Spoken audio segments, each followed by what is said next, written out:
মৌসুমের প্রথম বৃষ্টি বাদ সেধেছে অমর একুশে বইমেলায়। ছুটির দিনে বিপুল দর্শনার্থীর সমাগম হলেও বৃষ্টি বাধায় বিপত্তিতে তারা। এ নিয়ে বিস্তারিত জানাতে এই মুহূর্তে মেলা প্রাঙ্গণ থেকে যুক্ত হচ্ছেন সহকর্মী তানজিলা খান মিম।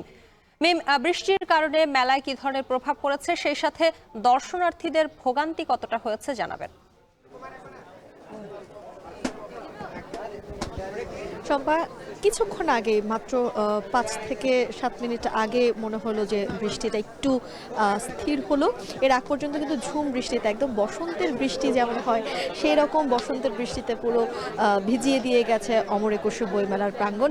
বইগুলো, অনেকগুলো বই যেগুলো সামনের দিকে ছিল স্টলে স্টলে ধরে ধরে সাজানো, সেই বইগুলো ভিজে গিয়েছে।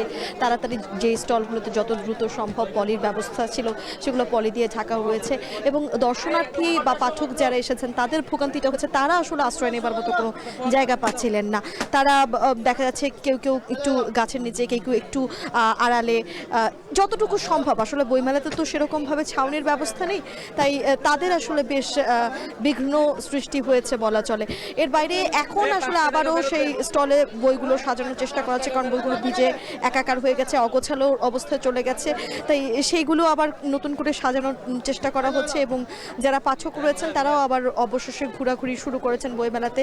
কেউ কেউ বই কিনতে এসেছিলেন, বই না কিনে তাড়াতাড়ি করে মেট্রো ধরে বাড়ি ফিরে গেছেন, কারণ বেশ অনেকক্ষণ যাবৎ সময় ধরেই কিন্তু বৃষ্টিটা হয়েছে এবং বৃষ্টির বেগও বেশ ছিল। আপনি যেমনটি বলছিলেন যে আসলে একদমই ছন্নছাড়া একটি অবস্থার মধ্য দিয়ে কিন্তু পুরো বইমেলা প্রাঙ্গণ কিছুক্ষণ আগেই পাঠক এবং প্রকাশক কিংবা লেখকদের যেতে হয়েছে।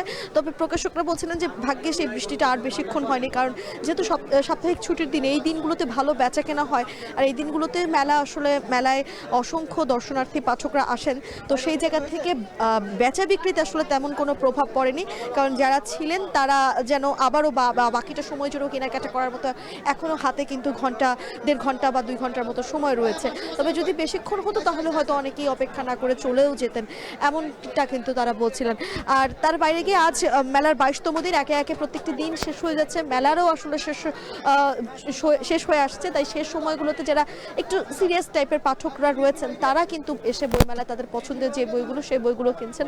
তার পাশাপাশি তো পুরনো লেখকদের বই, রবীন্দ্রনাথ ঠাকুর, মানিক বন্দ্যোপাধ্যায়, আর বিশেষ করে যদি বলি হুমায়ুন আহমেদ, তাদের বইয়ের বেচা কেনা আগের মতোই রয়েছে। মানে অর্থাৎ আগের মতো বলতে তাদের যেরকম সবসময় পাঠকদের কাছে তাদের একটি বিশেষ চাহিদা থাকে, সেই চাহিদার জায়গা থেকে প্রকাশকরা বলছিলেন সেই বইগুলো বেশ ভালোই চলছিল। আজ বইমেলায় 22তম দিনে নতুন বই এসেছে 144টি, এবং এই নিয়ে 2300-রও অধিক কিন্তু নতুন বই যুক্ত হলো বইমেলাতে এবছর।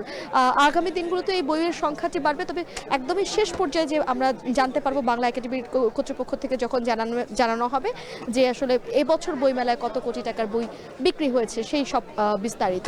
শম্পা, এখন পর্যন্ত এই ছিল আমার কাছ থেকে সর্বশেষ। বৃষ্টির কারণে অমর একুশে বইমেলার দর্শনার্থীরা এক ধরনের ভোগান্তিতে পড়েন, সেই খবর জানাচ্ছিলেন সহকর্মী তানজিলা খান মিম।